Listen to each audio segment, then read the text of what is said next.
भूतिया हवेली, डरावनी कहानी। किसी समय की बात है, एक छोटे से गांव में एक पुरानी हवेली खड़ी थी। यह हवेली सालों से वीरान पड़ी थी और गांव वालों के बीच इसका नाम सबसे डरावनी जगह के रूप में मशहूर था। लोग कहते थे कि रात के समय हवेली से अजीब आवाजें आती हैं, जैसे कोई जोर जोर से चिल्ला रहा हो या फिर दरवाजे की खटखटाहट सुनाई देती हो। कई बार तो किसी ने देखा था कि खिड़की से अजीब सी चमकदार आंखें झांकती थी, लेकिन कोई भी उस हवेली में जाने की हिम्मत नहीं जुटा पाया। एक दिन एक परिवार ने यह तय किया कि वे उस हवेली में एक रात बिताएंगे, ताकि गांव वालों के डर का सच जान सकें। परिवार में 4 लोग थे, राहुल, उसकी पत्नी सीमा और 2 छोटे बच्चे, आरव और तान्या। रात का समय आया और हवेली में कदम रखते ही उन सबका दिल धड़कने लगा। हवेली के अंदर घना अंधेरा था और सिर्फ हवाओं की आवाज सुनाई दे रही थी।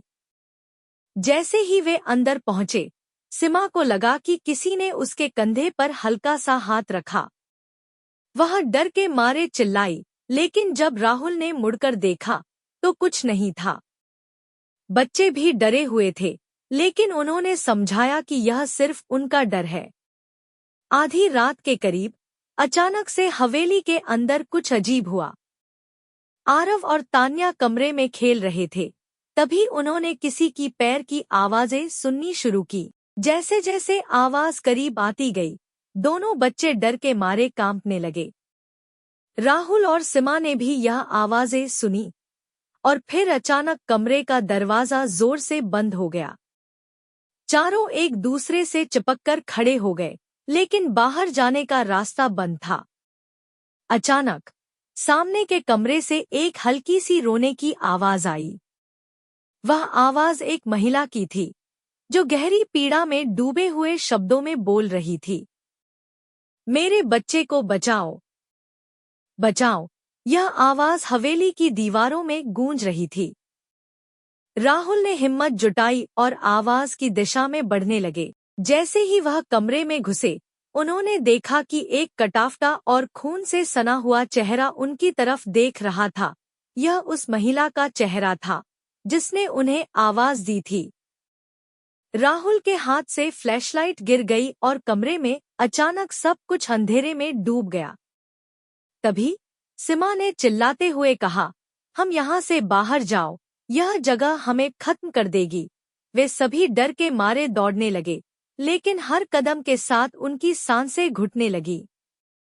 दरवाजे के पास पहुंचते ही एक खौफनाक हंसी सुनाई दी और जैसे ही उन्होंने दरवाजा खोला, सामने एक कटा हुआ चेहरा और खाली आंखों वाले लोग खड़े थे।